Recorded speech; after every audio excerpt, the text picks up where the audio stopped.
Hey, Simon, what should we do an episode on, man? I don't know, man. What do you reckon? Nothing too controversial. Yeah, okay. What about guns? Yeah, okay. Hello, everybody, and welcome to the Three Views on podcast with Michael, Paul, and Simon today. Look, we hope you enjoyed our last episode with a legend of a dude named Andre. Hopefully, dropping some theology session episodes very soon. Yeah. Guy was a cool guy. I enjoyed talking to him. Yeah, I enjoyed talking. He's and like we only captured a little bit of his personality there. I assume you probably caught a bit of his enthusiasm and vigor, but he has that same enthusiasm for like little things, fun stuff, which we didn't really touch on. No. And you don't really get when you don't really meet someone. But he likes a good joke. He likes a good board game. It's very Fits in like very you. well. It's very like you, Simon. Just a fairly unadulterated passion for nearly everything you chuck your hand to. You know what I mean? I don't think. Is there anything wrong with that? No, it's by no certainly not. means. Good. It's quite virtuous, I think. Good. All right. Cool. Very cool. Well, look, I've had a pretty good week over this last week between the episodes. What about you, Paul? What's been happening for you this week? It's been an interesting week. Did I tell you guys the last podcast we got broken into? Did I tell you? No. Yes. So What's the story? someone busted into our house, stole. I know there was some cash on the counter, a couple of $100. A housemate had just paid rent. Oh, They no. flogged the cards, maxed all the cards out. Dumb crime though, because like they went and spent it all at the local Coles servo, Yeah. where there are 10,000 cameras. Not smart. Not smart, but maybe wise, because I got onto the police about it a while ago, and still nothing. Really? Yeah, Yeah, still right. nothing. Yeah, I think they're pretty taxed to the Glenorchy Police Department. Yeah, fair I enough. think they're not even when they are firing on all cylinders, they've got their work cut out for them. So That's no good. it's probably the first big emotional hurdle in church planting in Glenorchy. Yeah. I remember walking down the day that it happened. I was walking down the street so angry. I just had this weird rage that I've never had before. But I was walking out trying to buy a baseball bat. I'm like, where can I find a baseball bat? If anyone comes into my home again, I'm going to clob them right over the head, man. I'm like, well, I don't want these thoughts to go through my head constantly, so I'll listen to a sermon. And it was like John Piper, something about laying down your life. And he's just, I couldn't find a baseball bat at Kmart. I couldn't find one at Big W. And by the time I was going to go to the third place to find one, I didn't even want it anymore. Oh, good. So it's kind of a good story on when you've got no good thoughts of your own, get someone else's great thoughts, get them in your brain. That's a good. I like that. Yes. It's a totally different feeling, because I remember thinking about this when I was living in Hobart. Totally different feeling when you're by yourself. Like, you're like, someone got in, whatevs. Yeah. Like my stuff, whatever. When you're married, though, and I imagine, Simon, you can toe the line of the parents, Yeah. a whole different kettle of fish. Yeah. I don't think I'd be so as angry with like an adult as with a child, if that makes sense. Not the burglar, but In your house. Yeah. So I think if it was just when we were married, I wouldn't be too fast. But with Hayes, Yeah. I'd be like, you stay. Yeah. Get out. No, exactly. It makes you ask a lot of questions, and especially you, like depending on where you go on mission, Simon, like there are going to be lots of those sorts of situations where you're going to have a very Yeah. practical theology of non-retaliation, if that's where you go. Yeah, you've got to like theologically, exactly. That's a big thing. Making sure that you're willing to lay your reactive side Yeah. or your revenge, your bloodlust. Like it says in scripture, man, you got to be ready to lay down your wife. So, Yeah. lay down your life is a whole different kettle of fish to lay down your family. That's a yes. big ask. Yeah. We'll do an episode on that, I reckon. Probably. And we'll talk to Simon about the anger of being a parent. Yeah, I'm sure it would ignite all kind. You got this tiny vulnerable child. It rather. sounds like I just didn't identify with that before I had a what's it called? A kid? Child. Yeah. But after that, I just felt this really like it seems like a cliche when like in movies where people say about like their emotional bond and like you see this child for the first time. The cliche. Yes. I held her in my arms and I was like, "You Yeah. So weird. Like it's actually happened to me and I can feel it. And Wow. it's I'm a cliche now and I hate myself for it. But at the same time, it's so amazing because I know that's how God designed me. Yeah. And that's it's so cool. it's really cool. Absolutely. And doesn't that dovetail It semi does nicely? dovetail semi-nicely. I'm scared to talk about it now that we've talked about your rage of being broken into. But our episode for this week is about guns. Guns with a Z. Gun violence, gun control, gun freedom, the Yeah. Fifth Amendment, Second Amendment. Second. Or second. I don't know. None One of of the our amendments. It's the second. It is a second. Pretty What's sure the it's- fifth? The Fifth Um, Amendment is pleading the fifth in court. Ah, yeah, It's that's not. right. to do Is with it guns. the right against self-incrimination or Yeah, something? something like that. Yeah. Yeah. I mean, I hate it that the whole discussion is Americanized immediately. And we're talking, Yeah, okay, yeah. got to protect our Second Amendment. What Second Amendment rights? We don't We have a have second We none. don't have amendment. any Second Amendment rights. What are the rules in Australia? They're quite strict. Australia has very, very, very strict gun laws. I feel like only recently, like in the last 20 years. Is that quite right? Post Port Arthur, Yeah, there which was. wasn't that long ago. It was John Howard's. I was alive. reign. Yeah, Yeah, I was yeah. 6 or 7. So what does that make? Yeah, 20 years ago. Yeah, so it's very strict now. In fact, there's a lot of red tape. One of my friends recently was bemoaning the fact that he wanted to move his gun safe. You have to have like your gun safe, I'm pretty sure, like bolted into the ground. Yeah. Oh, wow. He Yep. wanted to move it like a metre and a half across the other side of the shed. And he couldn't do it for like 2 months because they couldn't send someone around to check it out. And it just like, he was just beside it. Don't anger the gun owners, I say. But anyway, yeah, he was beside himself with anger. 2 months just to get approval to move it 1.5 meters. Yeah. Well, they have to have someone come out and watch you do it, do they? Or It's very hands-on. At least it has to be like inspected pre and post. Yeah. Again, tough because I don't own a gun. Hmm. As I told you guys before the episode, I am fairly pro-gun, Yep. but I don't have practical experience to lay on top of that. Like I don't own a gun. have you ever fired a gun?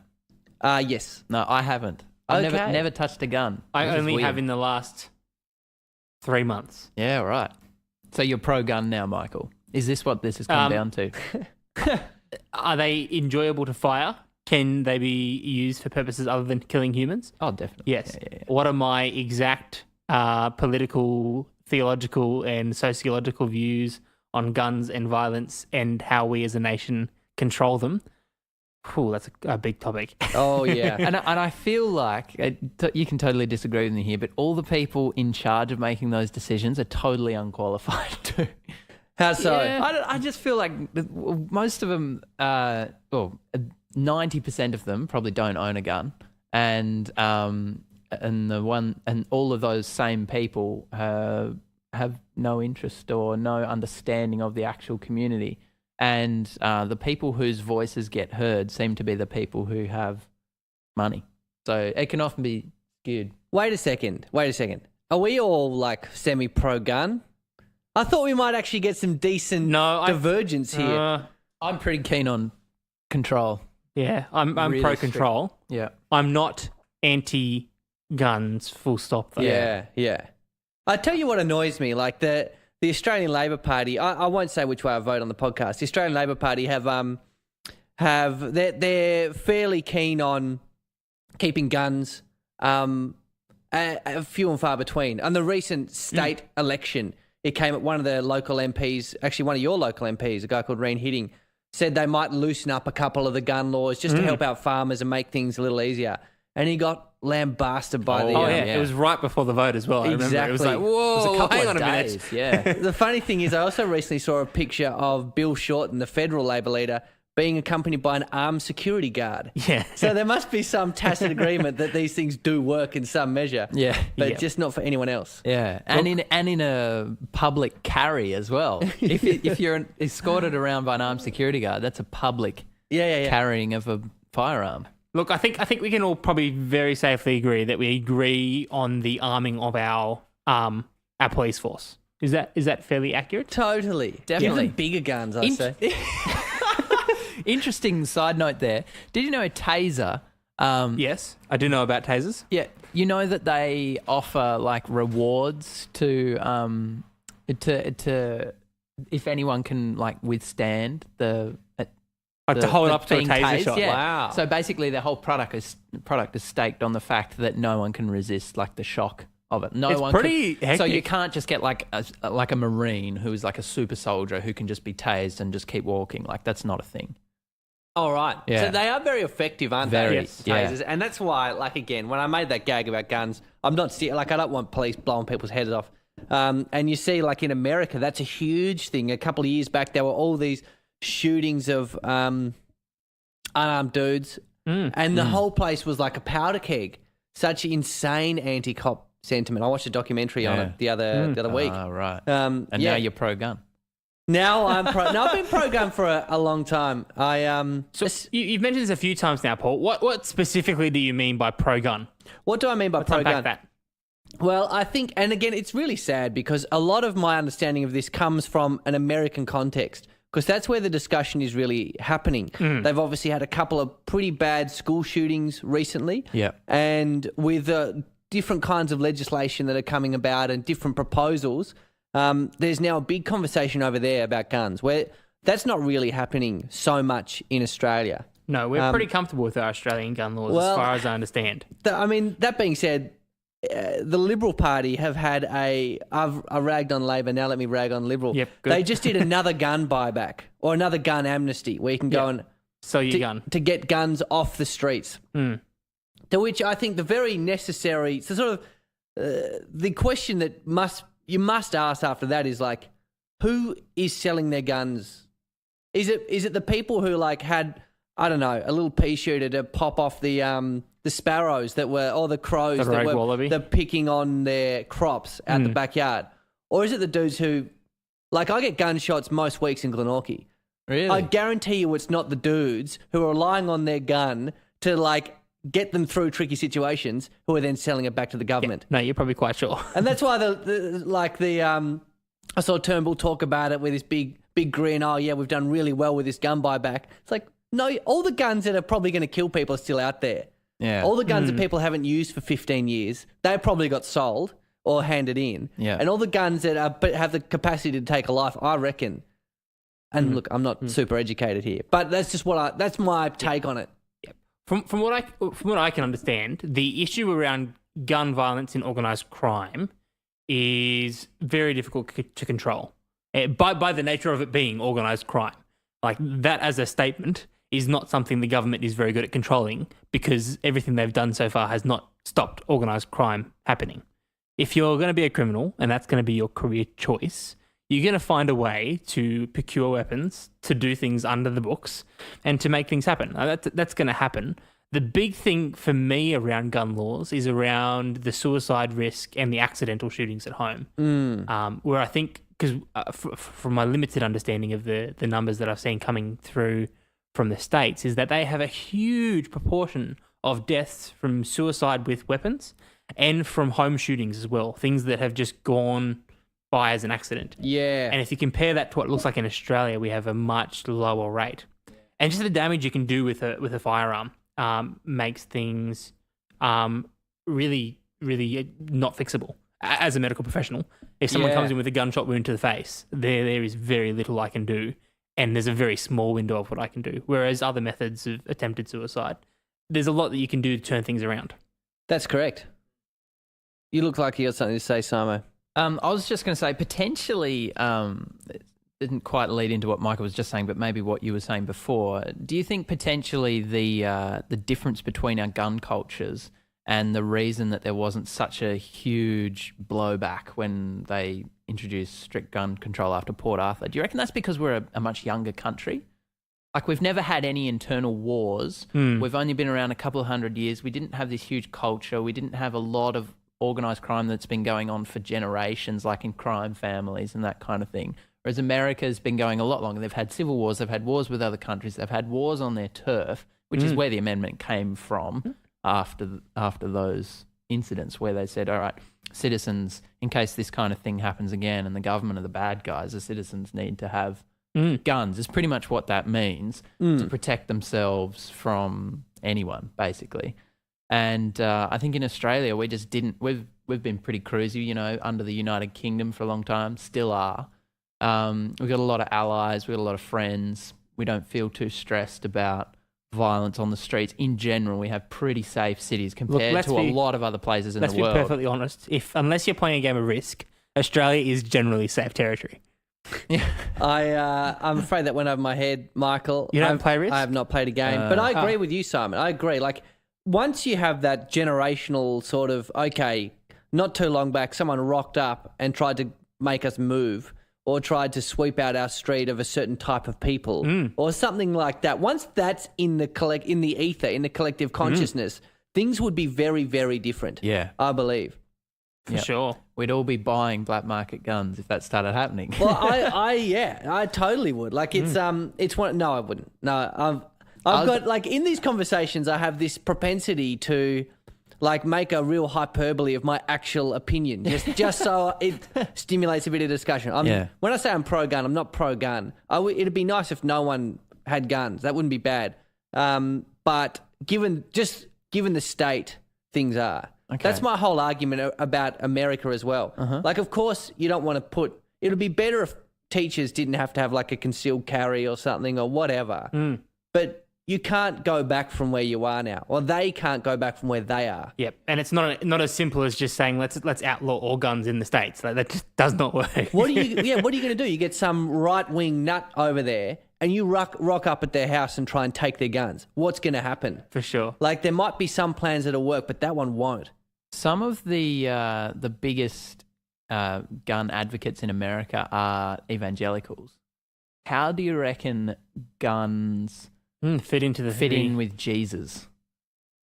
Because if someone comes into your house with the intent of harming you and you believe in a sovereign God, are you going to murder the guy?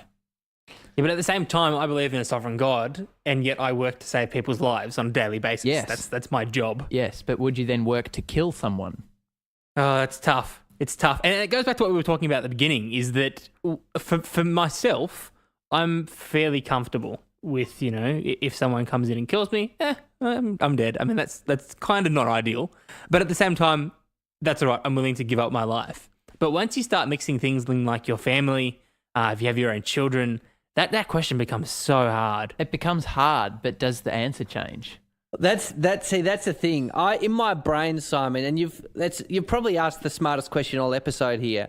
In my brain, there is a tight logical understanding. Okay, this is my family. I have a duty of care. I want to protect. But at all times, I guess, any practical considerations must sit under your theological reality.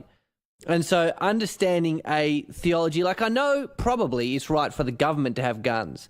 You've got Paul, I think it's in Romans 12, talking about the government bearing the sword, which is the equivalent. It just means killing people. Yeah. And he's saying the government, they can do that. Don't do the wrong thing. You won't have to worry about them. I think that's 12 or 13, somewhere in there. So I know on a theological level, it's right for the government. I don't know, like, surely a lot of the data we have on Christ is that he was pretty, like, Peter tried to rip that dude's ear off, or did rip fairly that dude's ear off. Non-violent, yeah. Yeah, that's right. When those guys tried to push him off a cliff, he didn't chuck them off the cliff. Yeah. Just walk through them. We do also have a lot of data of a fairly, at times, violent and wrathful God, though, as well. That is true. Not as revealed in Christ yet. I think that Christ will come with a very tangible wrath. I believe when he returns, there'll be that element of him. But he did come as a servant.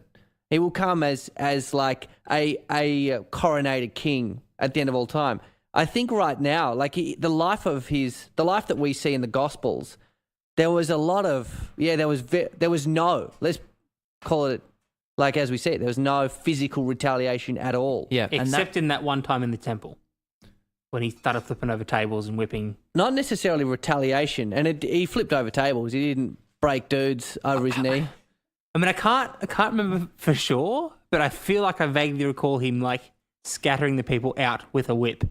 Yeah. He was cracking a whip, there's no doubt about that. That's a good point. I feel like in a biblical setting, cracking a whip isn't something you do in the air, that's what you do over someone's back. I'm not sure about that, but I don't know. To say I wasn't there. Either way, he wasn't killing them. He definitely wasn't killing them, that's for sure. Yeah. I just feel like guns are very, very certain. Like if you're firing a gun, you're probably trying to kill someone. But I think there's also, I mean, to bring it out of the theological level, and that's, like I said, that's something I probably need to reconcile in myself. I've got some good sociological arguments, but I need to understand the theology, and that's got to take precedence. So view all of the rest of this podcast through that lens. I think guns, you're right, they are pretty, so you get shot, you're in a bad way. But do you think there's a fair bit of prevention that happens?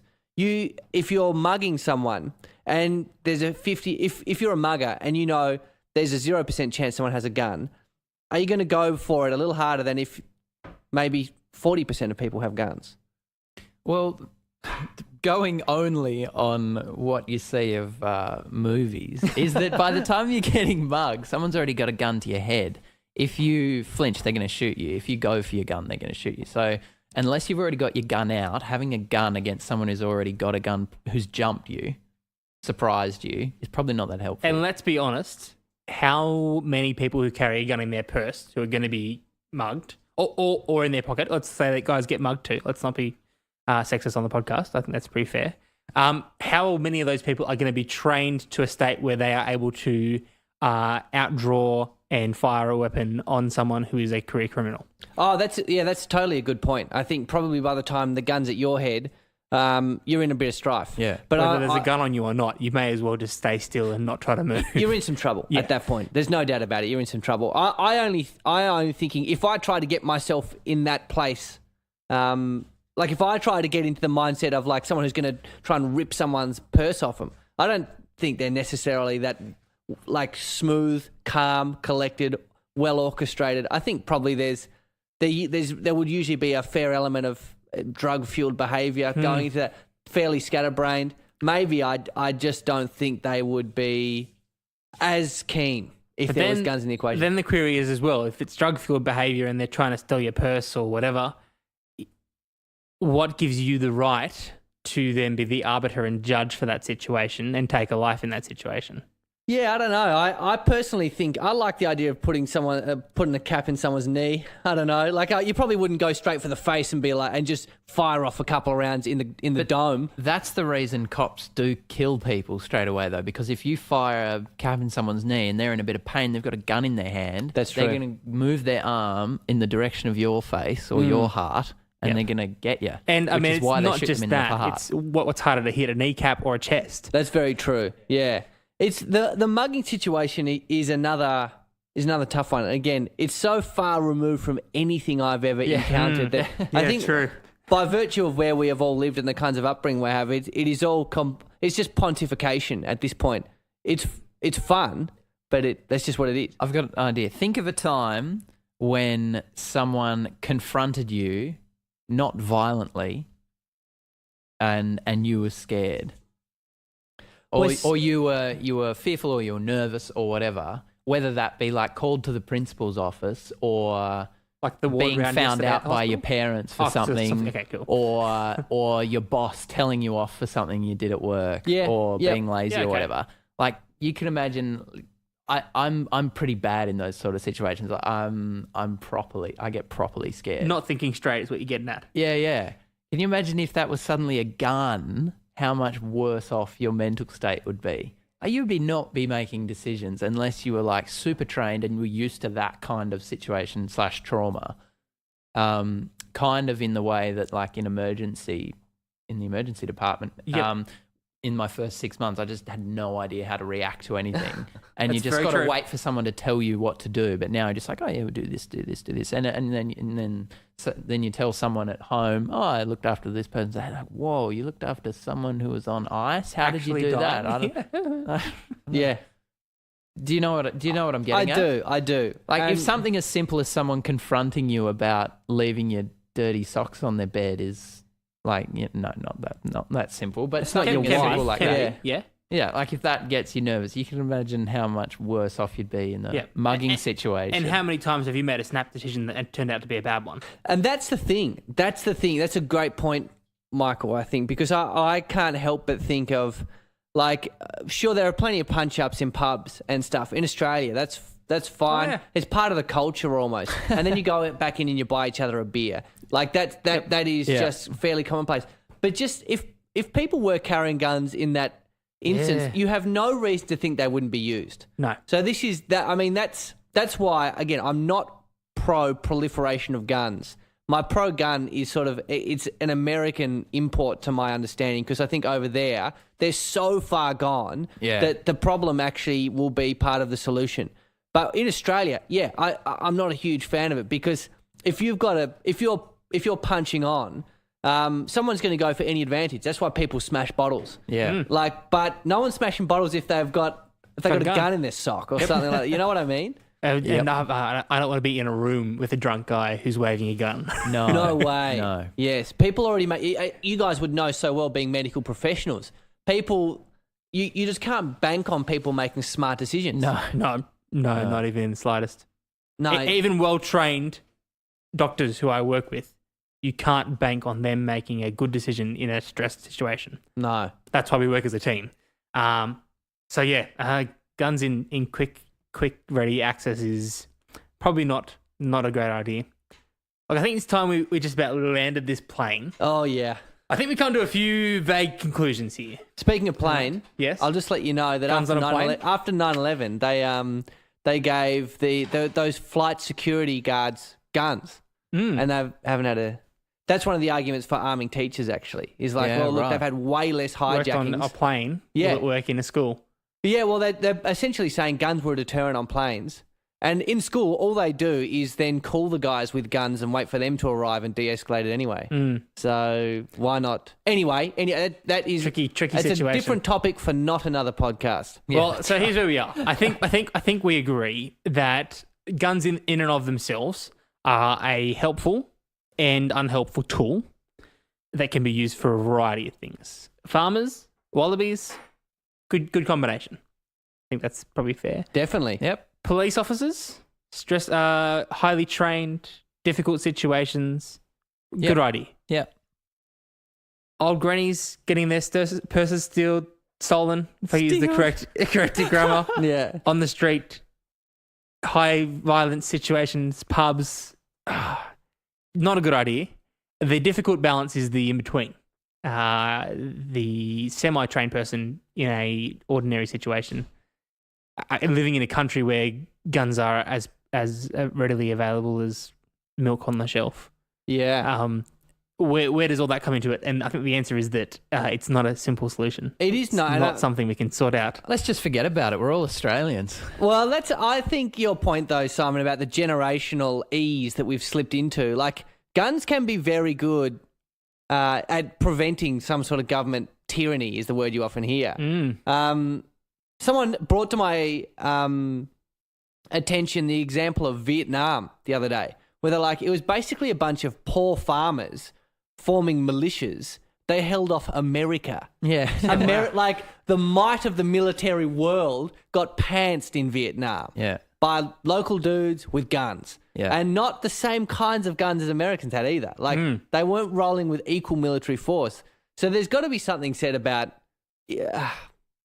Yeah, no, I can't get into the spirit of it, though. I've got a solution. I've got a solution. What is that? All right. It's called we abolish violence.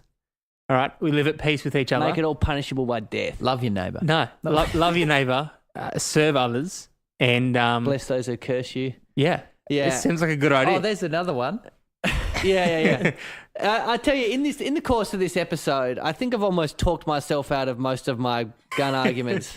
I think I've made some progress. Look, I think the solution is that right now there isn't going to be a solution. And my opinion is that I'm hoping for a day when one day there is a nice, non-violent world that we live in. I'm looking where we forward can to actually it. be at peace. I'm It's- looking forward to it. Hopefully we can get there in my lifetime. That'd be Well, awesome. definitely in your second lifetime. That's what I'm hoping for. Very good, guys. Well, thank you for joining us again on this podcast. Yeah, look, just hit us up on Facebook. Let us know what your thoughts are on gun violence. Let's start a Facebook war. I'm really keen to get us some thoughts on gun publicity. violence. We all have the same thoughts on gun violence. We don't really like that. On gun laws, There'll gun be control, no on guns. pro-gun violence people out I'd like there. to see photos of your guns, Serial numbers. arms, or actual arms. Yeah, whatever you've got. And yeah, so you can check us out on Facebook. It's 3 Views On. Or at our website, 3viewson.com. We jump on there occasionally. Don't forget to submit a topic to us or to our friend Andre, who's going to be doing some theology sessions. That's about it. Any final words, fellas? None. Don't hate me. Don't hate me for my views on. I am a work in progress. Don't hate Paul. Keep living the dream. It's been real.